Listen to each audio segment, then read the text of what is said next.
সালামুন আলাইকুম সুবহানাকা লা ইলমা লানা ইল্লা মা আল্লামতানা ইন্নাকা আনতাল আলিমুল হাকিম। আলহামদুলিল্লাহিল্লাযী হাদানা লিহাযা ওয়া মা কুন্না লিনাহতাদিয়া লাউলা আন হাদানাল্লাহ। রাব্বি জিদনি ইলমা। রাব্বি আউযু বিকা মিন হামাযাতিশ শায়াতিন ওয়া আউযু বিকা রাব্বি আইয়াহদুরুন। বিসমিল্লাহির রাহমানির রহিম। আল্লাহু আল্লাহ। প্রিয় মুহতারাম, আজকে আমাদের আরবি গ্রামারের ইসম বা নাউন নিয়ে প্রাথমিক আলোচনার 11তম ক্লাস। আজকের বিষয় ইসমের 4 নম্বর বৈশিষ্ট্যের তারুফ নিয়ে যে আলোচনা হয়েছিল তার 3 নম্বর বৈশিষ্ট্য সর্বনাম বা দুমিরের একটি অংশ। এটা আরবিতে শাকসুন, ইংরেজিতে পারসন, বাংলাতে পুরুষ। বিশেষ্য বা সর্বনাম পদ যখন ব্যক্তি বা বক্তার নামের পরিবর্তে ব্যবহার করা হয় তখন সেগুলোকে পুরুষ বা শাকসুন বলা হয়। এটাও নামের পরিবর্তে যেটা ব্যবহার হয় তাই সর্বনাম, ওইরূপ নামের পরিবর্তে ব্যবহার হয় যেগুলো সেগুলোই হলো পুরুষ। শাকসুনি ক্রিয়াপদ বা ফেল নিয়ন্ত্রণ করে। এই যে পারসন, এটাই ক্রিয়াপদ নিয়ন্ত্রণ করে। আমরা এটা উদাহরণ দেখলে যখন দেখব এটা আরও পরিষ্কার হবে। মনে করি একটা রুমে আমি আমার মেয়ে আছি, আর এক রুমে আমার ছেলে আছে। এখন আমি যদি বলি আমি ভাত খাবো, তাহলে বক্তা আমি ভাত খাবো। এবং যদি বলি তুমি ভাত খাও, তাহলে বক্তা এখানে একজনকে বলছে তুমি ভাত খাও, অর্থাৎ মেয়েকে বলছি। অর্থাৎ এখানে মেয়ে উপস্থিত, হাজির, সে উপস্থিত সামনে সামনে, বক্তা সরাসরি তার সাথে কথা বলছে। সেটা হলো সেকেন্ড পারসন বা হাজির। আবার যদি বলি সে ভাত খাবে, তাহলে সে এখানে অনুপস্থিত, অর্থাৎ ছেলেকে বলা হচ্ছে সে উপস্থিত নেই। তুমি ভাত খাবে, তাকে তো তুমি দিয়ে বলা হবে না, কারণ সে দূরে আছে, অনুপস্থিত। তা সে দিয়ে বলতে হবে, ওটা সে অনুপস্থিত। সেই হিসেবেই এখানে বক্তা হলো ফার্স্ট পারসন, যাকে উপস্থিত রেখে বলা হচ্ছে সে হলো সেকেন্ড পারসন, আর যার উদ্দেশ্যে বলা হচ্ছে সে উপস্থিত নয়, উদ্দেশ্য করে বলা হচ্ছে, অর্থাৎ উদ্দিষ্ট ব্যক্তি, সে হলো থার্ড পারসন, অর্থাৎ তৃতীয় ব্যক্তি। ওটা এইভাবে বলা যেতে পারে।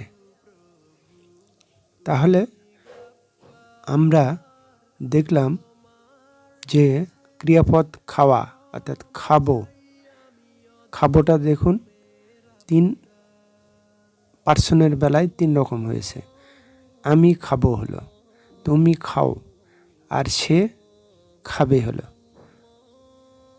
তাহলে এখানে ফার্স্ট পারসনে আমি খাবে হবে না, সেকেন্ড পারসনে তুমি খাবে হবে না, আবার থার্ড পারসনে সে খাও হবে না।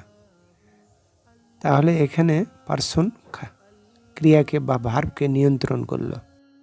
একটি বিষয়, সেটা হলো বাংলা বা ইংরেজিতে আছে 231, অর্থাৎ প্রথমে সেকেন্ড পারসন, পরে মাঝখানে থার্ড পারসন,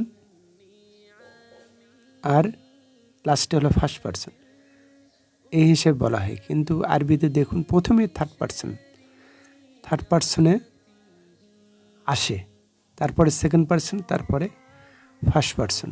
তাই আমরা প্রথমে এনেছি গাইব বা থার্ড পারসন, যে সর্বনাম পদ দ্বারা বক্তা বা শ্রোতা ব্যতীত অন্য কোনো ব্যক্তি বা ব্যক্তি সমষ্টিকে বোঝায় তাকেই বলা হয় গাইব, অর্থাৎ যে অনুপস্থিত।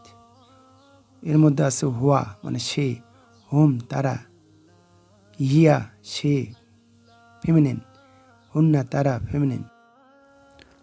তারপরে দেখুন হাদির সেকেন্ড পারসন,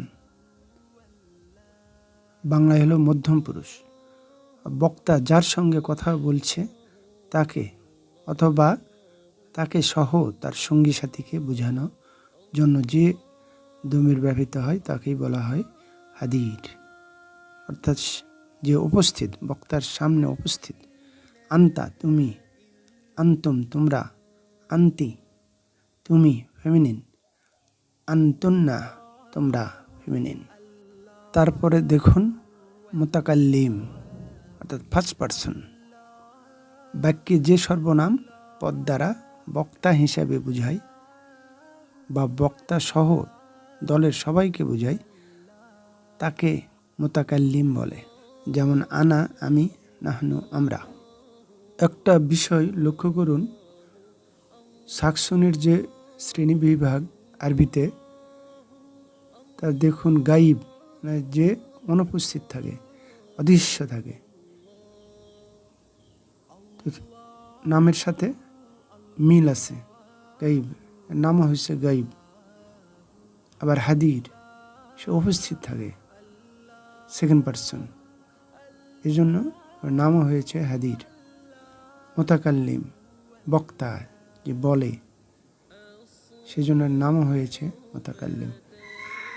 সাকসনের তিনটি শ্রেণী বিভাগের যে অর্থ, তাদের বৈশিষ্ট্যের অর্থের সাথে কত সুন্দর সামঞ্জস্যপূর্ণ মিল আরবি ব্যাকরণে। আলহামদুলিল্লাহ, আরবি ব্যাকরণে বা কোরআন মাজিদে প্রচুর ব্যবহার আছে এই সাকসনের, পাতায় পাতায়, বাক্যে বাক্যে ব্যাপক ব্যবহার। আজ এই পর্যন্তই। অমা তৌফিকি ইল্লা বিল্লাহ, আলাইহি তাওয়াক্কালতু ওয়া ইলাইহি উনীব। এই চ্যানেলটি ভালো লাগলে প্লিজ একটি লাইক দিন, সাবস্ক্রাইব আইকনটিতে প্রেস করুন, পাশের অল আইকনটিতে ক্লিক করুন। মাশা আল্লাহ, লা কুওয়াতা ইল্লা বিল্লাহ। আসসালামু আলাইকুম ওয়া রাহমাতুল্লাহ। আল্লাহ হাফিজ।